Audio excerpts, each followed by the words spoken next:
So a couple of weeks ago, I made a video on the Lenovo LOQ laptop. Well, today I'm doing the same thing, but I'm making a video on the Lenovo LOQ Tower, redesigned for 2025. And honestly, this case looks much better than the past one. If you guys don't recall the previous LOQ case, it looked like it belonged in a corporate office. The new one is much sharper, sleeker, and even though it has light gaming vibes, it still keeps a clean look. Now, I am partnering with Lenovo and AMD on this video, but this is the kind of desktop that's perfect for jumping into PC gaming. Maybe your first gaming device, period. You get solid performance and, best of all, plenty of room to grow. Almost everything inside is upgradable, which is rare for a pre-built at this price.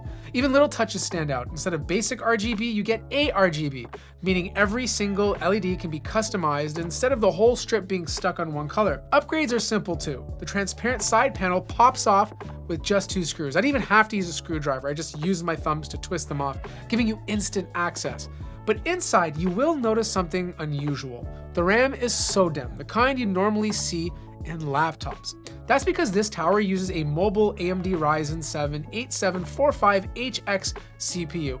Don't let the laptop chip label fool you though. It's still plenty powerful enough to play any games you throw at it. Now this unit does have 32 gigabytes of RAM installed there, DDR5 with room for up to 64. Storage is flexible too. There's an extra NVMe SSD slot inside, plus space at the back for 2 more hard drives, hybrid drives. Even the Wi-Fi card is swappable. It comes with Wi-Fi 6, but you could upgrade to Wi-Fi 7 later. And then there's the GPU, a full-size desktop RTX 5060 Ti. So while the CPU is mobile, the graphics card gives you full desktop performance, giving you strong gaming performance with efficiency. Now, cable management is fine, it's not perfect, but Lenovo did add straps to keep things from looking like spaghetti. Cooling is handled by multiple fans, no liquid cooling here, but honestly, it doesn't need it. With the efficient AMD Ryzen 7 HX chip running in a desktop chassis instead of a laptop, thermals are excellent. Airflow comes in through the front, out the back, and vents out at the top. Even under full load, the case and the CPU never get super hot. Like under full load, the CPU sits in the 80s.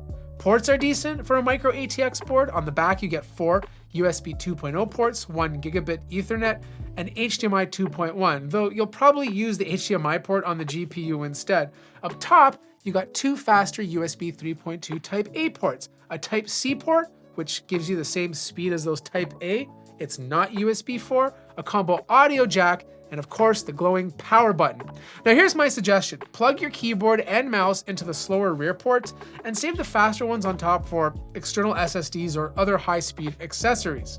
But we have to talk about performance because single core speeds are decent. Multi-core speeds are excellent, right in line with what you'd expect from this chip. If you're a creator, you will love this machine because Adobe Premiere Pro, Photoshop, and even DaVinci Resolve all run beautifully.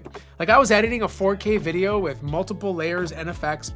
It was buttery smooth. Smooth playback, no issues, timeline was running beautifully. And if you're compiling code, Mozilla Firefox did a respectable job, not the fastest, but still solid overall. And yes, if you're planning on using this for Photoshop, this is a desktop PC. The Ryzen chip paired with this NVIDIA RTX 5060 Ti give you the best of both worlds. Now look, when it comes to gaming, the 5060 Ti is obviously going to shine because depending on the title, you're going to bounce around between 1080p and 1440p for the best performance. For example, in Steel Nomad, the RTX 5060 Ti dominates the RTX 5060 in previous laptops I've tested. It obviously should. It's a desktop GPU.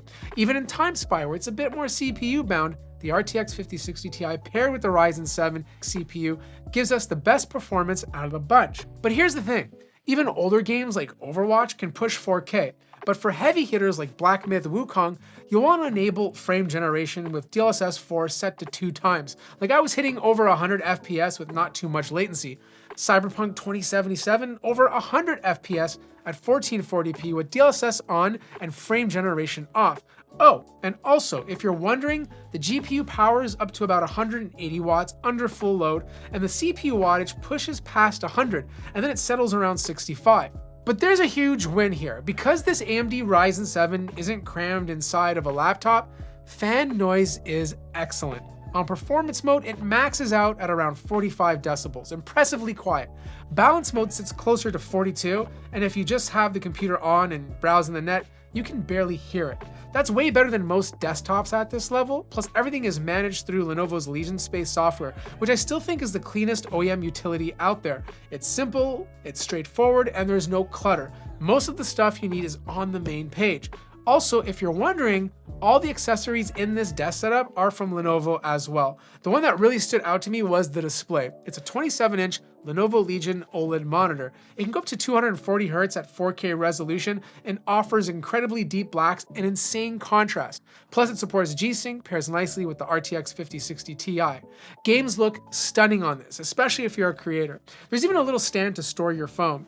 So here's the bottom line. The 2025 Lenovo LOQ is a fantastic option for anyone stepping into PC gaming who doesn't want to build their own rig and wants to squeeze as much performance as they can for the money. The AMD Ryzen 7 chip is efficient, and when you pair that with a desktop GPU, you get a nice balance. The system is quiet, reliable, and the ability to upgrade key parts like RAM, storage, GPU, and Wi-Fi down the line helps with longevity. Now look, if you have any questions about the LOQ Tower, drop them in the comment section below. Don't forget to hit the like button if you enjoyed the video and subscribe for more reviews like this, and obviously I'll see you in the next one.